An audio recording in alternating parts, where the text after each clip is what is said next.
पुरुष हटाव म्हणजे ते हे गरिबी हटाव सारखं मग मॅटर्निटी उभं हटाव त्याची काय जरूर आहे नाही का? तुम्हाला काय कळतं त्यातलं टोमलं? नाही त्या गाण्यात कळण्यासारखं काही नव्हतंच.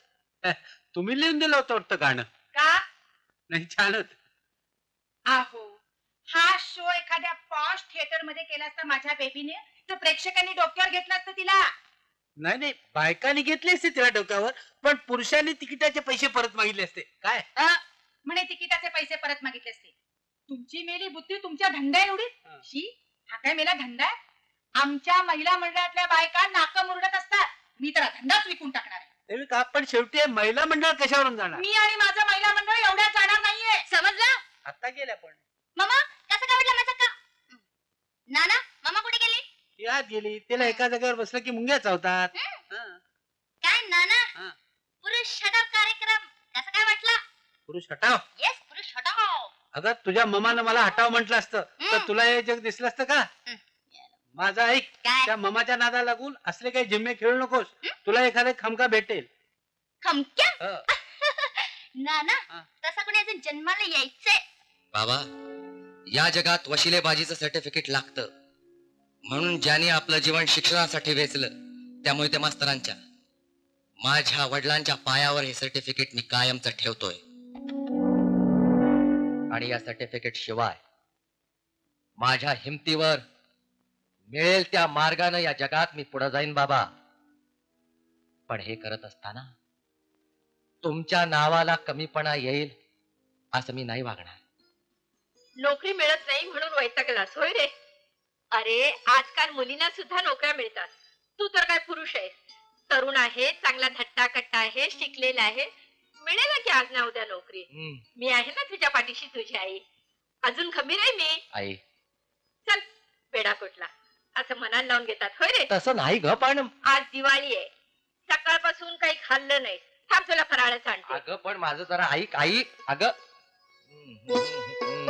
वा वा वा वा आई साहेब, अहो आम्ही काय कमी दिवे लावतोय म्हणून तुम्ही आणखी दिवे लावताय. लावा चला काय गेलं.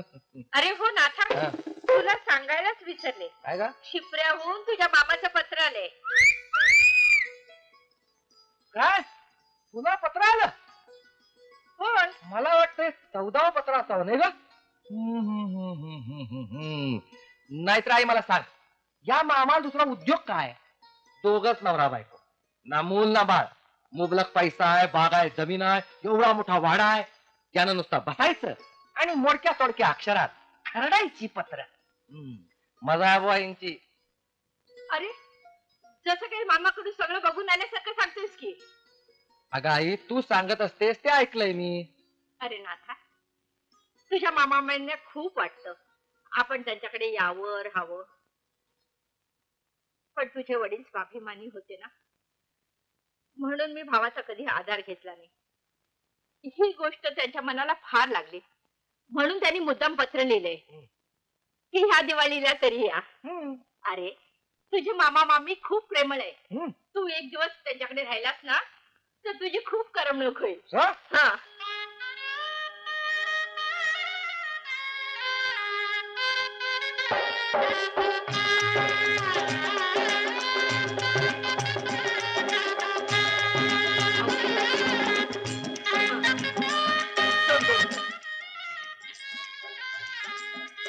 आता पोवाड झालेल्या तो अंडानं आम्ही तुझ्याकडे एक मागणं माग नाही म्हणायचं नाही. अरे बोल तरी. तू मुंबईला राहिलीस, शिकली सवारलीस, लेकाला शिकवलंस, समज झालं. आता मुंबईचं नाव काढायचं नाही काय हो? होय आता तुम्ही दोघं बी इथंच राहा. आम्हाला बी पोरबाळ नाही. हाय ते समज तुमचंच आहे. होय मामा कसे काय आम्ही तुम्हाला परके नाही. पण इथं राहण्याचा आम्हाला आग्रह करू नकोस. नाही म्हणजे इथं राहणं आम्हाला नाही जमायचं. तू मध्ये बोलू नकस. ही शांत आहे, तिचा मी थोरला भाव आहे. आम्ही भाव भन काय ते ठरवू. हे बघ मामा आईला इथं राहायचं असेल तर खुशाल राहू दे. मला मुंबईला गेलं पाहिजे. इथं असं आरामात जगणं मला नाही जमायचं. बघ दादा हा आपल्या वडिलांच्या वळणावर गेलाय, तो ऐकायचा नाही. अगं बरं शांती आहे, तू असं कसं म्हणतेस? आमची माया येडी आहे याचा तुम्ही काय विचार कराल का नाही? दादा वहिनी तुम्ही मनात लावून घेऊ नका. आता आम्हाला जाऊ द्या. नाथा नोकरीला लागला की मी थोडे दिवस इथे येऊन राहीन. मग तर झालं. हा जावा नाही तर काय बी करा, आम्ही तुमच्याशी बोलायचंच नाही ठरवलंय. यांच्या संकट बोलायचं नाही बरं का. मामा, ए मामा, असं रागवायचं नाही बुवा. अरे असं काय करतोस? तुझ्या या भाच्याला काहीतरी कर्तबगारी करून दाखवायची आहे. मोठं व्हायचंय, नाव लौकिक कमवायचंय. मामा, मी नाव कमवलं की तुला आनंद होईल की नाही सांग बू. अरे माझ्या भाच्या, अरे तू नाव मिळवलं तर हे आबाळ ठिंगणं होईल बघ तुझ्या मामाला. अरे तू गाजारवाट झाल्याचं टप्पाला आलं तुझ्या आईचं. त्या दिवसाला आम्ही अख्ख्या गावात फिरून छान पेढ वाटलं गाव. तर मी बी होते की यांच्यावर पेढ वाटायला. एकेकांना मुठी भर भरून पेढ खाल्ल्यात. असं रे. मग मामा, तसा योग परत आला पाहिजे का नाही? काय मामी? अरे मग मला काही ते करून दाखवू दे.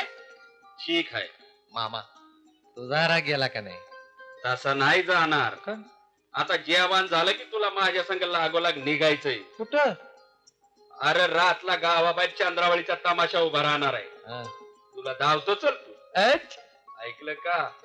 रातला चंद्रावळीच्या नाच गाण्याला जावं म्हणतोय. जाऊ का? दादा सगळ्या गोष्टी अगदी बायकोला विचारून करतोस नाही रे? ती आदांगी आहे. संसारात समज एकमेकाच्या विचारानं व्हायला पाहिजे, तेव्हा संसार सुखाचा होतो. मग काय म्हणता? जावा की. मागल्या वेळेला चंद्रा गावात आली होती तेव्हा तुम्ही तिला घराकडे जेवायला बोललेलं होतं सा. आता चरला आडू बांधून देते, घेऊन जावा बरं का. कसं काय वाटलं पाखरू? पाखरू? अरे मामा, तुझं काय वय काय पाखरू वगैरे काय? काय? अरे वयाला काय झालं? मी अनका आणि विश्वामित्राचं जेव्हा झंगाड जमलं, अरे शुक काय करतोस? तेव्हा विश्वामित्राचं काय वय होतं का रे झंगाड करायचं? चुकलं आमचं. म्हणजे देवानं केलं की ग्वाड आणि माणसानं केलं की रावस्वाड वैर. अरे सोड रे, तू काही कर पण ओरडू काय? चंद्रा या चंद्राबाई, आज तुमचं नाच गाणं लय बियास झालं बघा. खरंच? आमच्या काळजात लचक भरली. पुरे झाली तुमची थट्टा संपतराव. म्हणलं एवढं मोठं माणूस आज नाच गाण्याला आलंय, तेव्हा गाणं ठसक्यातच व्हायला पाहिजे. आ? काय? हे आणि आज कोण साहेब आणलेत बरोबर? चाललं विसरलोच बघ. तुझी धुंदी डोसक्यात शिरली म्हणजे समजा इसरायला होतं बघ. हे मामा काय बोलतो? अरे घबरा रे तू. तुमची ओळख घालून देते. हा माझा भाचा म्हणजे लोकर. हा लय मोठा शिकून गाजरवाट झालेला आहे. याचं नाव नाता. नमस्कार. नमस्ते. हा मुंबईला असतो. हा? लय मोठ्या अफसराच्या जाग्यावर ह्याची भरती व्हायची. हे काय म्हणताय सा? अहो, तुम्ही आमच्या मामाचं बोलणं मनावर घेऊ नका. का हो? अहो, मुंबईत कचऱ्यासारखे ग्रॅज्युएट पडले. एवढ्या मोठ्या आवाढव्य शहरात नुसत्या शिक्षणानं नोकरी मिळते. होय तर हो, आमच्या धंद्याचं बी असंच झालंय. कुणाला कशाची कदरच नाही. सध्या जिकडे तिकडे सिनेमा झाल्यात, फुकटात नाच गाणं बघायला मिळालं तर ही गर्दी करतात. आणि कणात बांधून छान कमाई करावं म्हटलं तर खर्च बी निघत नाही. मग तुम्ही सांगा, इतक्या माणसांचा फळ आम्ही चालवायचा कसा?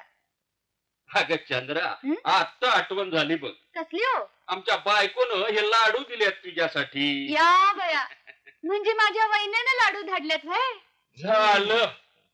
म्हणजे हिच्याकडनं लाडू मिळाल्यावर आम्हाला भाव बनून मोकळी झाली. तुला तसंच पाहिजे. साहेब, हा. आ करा. का? पहिला लाडू तुम्हाला. आमची गरीबाची ओळख ठेवा म्हणजे झालं. अरे तू आता काय तू वाट बघत उभा राहिलाय? मी काय करू? काय? अरे बाईची जात लई चलाक असती. बाप्या किती पाण्यात आहे याचा अंदाज घेती. अरे तू बी उचल की एक लाडू आणि घाल तिच्या तोंडात. अंगात बरं वाटलं असेल नाही? आता म्हणावं काय? आमची ओळख काळजाच्या कपाटात बंद करून ठेवा. असं म्हणावं. अरे मामा, धंद्यातल्या ओळखी अशा काळजाच्या कपाटात ठेवायच्या म्हणजे बाईंच्या हृदयात एक आपल्याला अख्खं गोदरेजचं कपाट बसवावं लागेल. देवा परमेश्वरा रामा अरे पांडुरंगा श्रीरंगा नमस्कार रे देवा, सांभाळून घे आजचा दिवस सुखा समाधानात जाऊ दे. परमेश्वरा नमस्कार रे देवा तुला. घे रे बाबा उदबत्त्या लाव तिकडे. शाबास. समाधान लॉन्ड्री. समाधान तुमच्या लॉन्ड्रीत कपडे धुतात का हजामती करतात? बाई आपण कशासाठी आला आहात? काय म्हणाला? नाही म्हटलं एवढं माझ्या हातातलं काम हटपतो आणि मग निवांतपणे आपल्याकडे पाहतो. मला 1 मिनिट सुद्धा थांबायला वेळ नाहीये. अहो, पण बाई असं काय करताय? तुम्हाला जर इतकी घाई होती मग याच्या आधी नाही का यायचं? म्हणजे तुम्ही आल्यावर तुमच्याकडे लक्ष द्यायला माझे हात मोकळे तरी असायला हवेत की नाही? नॉनसेन्स. तुम्ही मला समजलं तरी कोण? आगीचा बंब. काय? आगीचा बंब म्हणजे त्याला म्हणजे दाखवत मला नाही. काय म्हणायचंय की आगीचा बंब सुद्धा वेळ प्रसंग बघून थोडा वेळ थांबतो. मग? पण तुम्ही आल्यापासून तुमचं आपलं ते ठण ठण ठण ठण ठण चालूच आहे. मग तुम्ही माझं केवढं मोठं नुकसान करून ठेवलं. ते मला आत्ताच्या आता भरून हवंय. माझी नवी इम्पोर्टेड साडी काढली. हो खैबर खिंडी सारखं चक्क भगदार काढून ठेवलं. हा? मग ते चढवरती तोंड करून. हे बघा. मी आपला आभारी आहे. आतापर्यंत इतिहासात मी खैबर खिंडीचं वर्णन फक्त वाचलं होतं. आज आपल्यामुळे साक्षात त्याचं दर्शन होत आहे. काय म्हणाला? ते काय नाही तरी म्हटलं होतं दिवसभरात काय भानगड करू नकोस म्हणून. काय म्हणाला? नाही काय नाही मला काय म्हणायचं बाई, ही तुमची साडी मला तरी काय इम्पॉर्टंट दिसत नाही. चुप बसा. बसतो. काय करतो कोणास ठाऊक. बाई तुम्ही एक काम करा, ही साडी इथे ठेवून जा. मालकाला एक इथे दाखवतो. ही खैबर खिंड तुमची. लॉन्ड्रीच्या नियमाप्रमाणे याचे अर्धे पैसे तुम्हाला नक्की परत मिळायला हवेत. काय? अर्धेच पैसे? यस. ओ मिस्टर, ही साडी मी काय लिलावात घेतलेली नाहीये आणि तुमच्या दारात भीक मागायला सुद्धा आलेली नाही.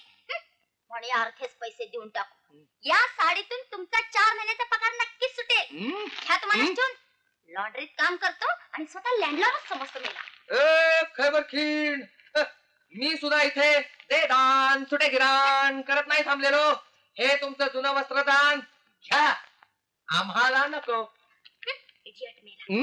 नाव काय? समाधान. जळलं मेल्या लोकांना कसलं समाधान देतात कुणास ठाऊक. ओ खैबर खिंड